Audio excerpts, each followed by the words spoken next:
মা মনসা চাঁদ সদাগরের সামনে এসে উপস্থিত হয়। চাঁদ, আমি মানুষ কন্যা মনসা। আমি মর্তলোকে দেবী হিসাবে প্রতিষ্ঠিত হতে চাই। তাই আমি চাই তুমি আমার পুজো করবে এই মহাদেব ভক্ত চাঁদ সদাগর। তোর সব ছেলেদের আমি শেষ করে দিয়েছি। করতে পারছি না, আমি আর সহ্য করতে পারছি না। হে শিব শম্ভু, এই আমার কি সর্বনাশ।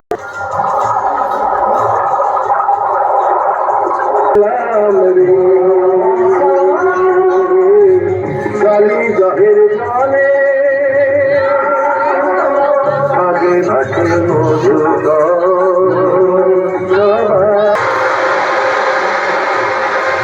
জয় পবনদেব, জয় দেবরাজেন্দ্র। উপযুক্ত শাস্তি তোমরা দেবেই দেবে।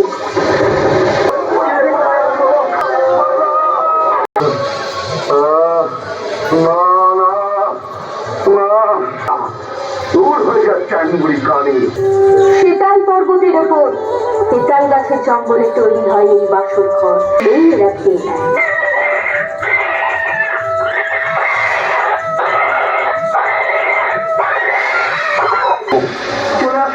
চলে আসুন প্রভু, প্রবল ঝড় শুরু হয়ে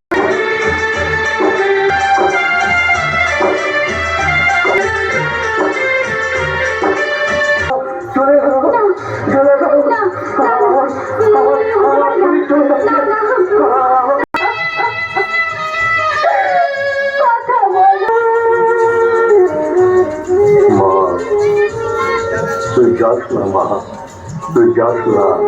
আমি স্বপ্নে দেখেছি 6 মাস ভেলায় ভেসে স্বর্গরাজ্যে যেতে পারলে আমার স্বামীর প্রাণ আমি ফিরে পাবো। এই সংসারে মায়ায় গড়া এই সংসারে কেউ আসে কেউ যায় রে ধীরে। মিঠে কেন কাঁদিস রে তুই নদীর কি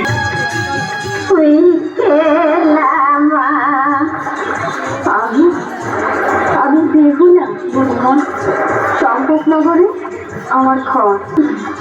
আমি নেতা ঘটাদের সুস্থ করতে পারি, তাহলে তুই তোর স্বামীর প্রাণ ফিরে পাবি মা।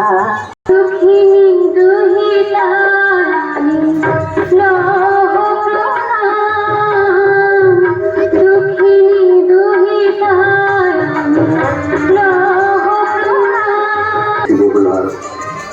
বলো মা, তুমি কি বল চাও? আমি আমার স্বামীর প্রাণ ভিক্ষা চাইছি। সত্যি তুমি শ্বশুর, আমি তোমার স্বামীর প্রাণ ফিরিয়ে দিতে পারি, তবে আমার একটা শর্ত আছে। বলো মা, কি শর্ত? আমি মর্তে পূজা পেতে চাই। তোমার শ্বশুর মশাইকে দিয়ে আমার পূজা দিতে হবে। মনসার পুজো করতে রাজি হয়। বলবো পুজো আমি করব। রোগ শোক বিনাশিকে প্রসীদে মম সদৃশ্য দেবী।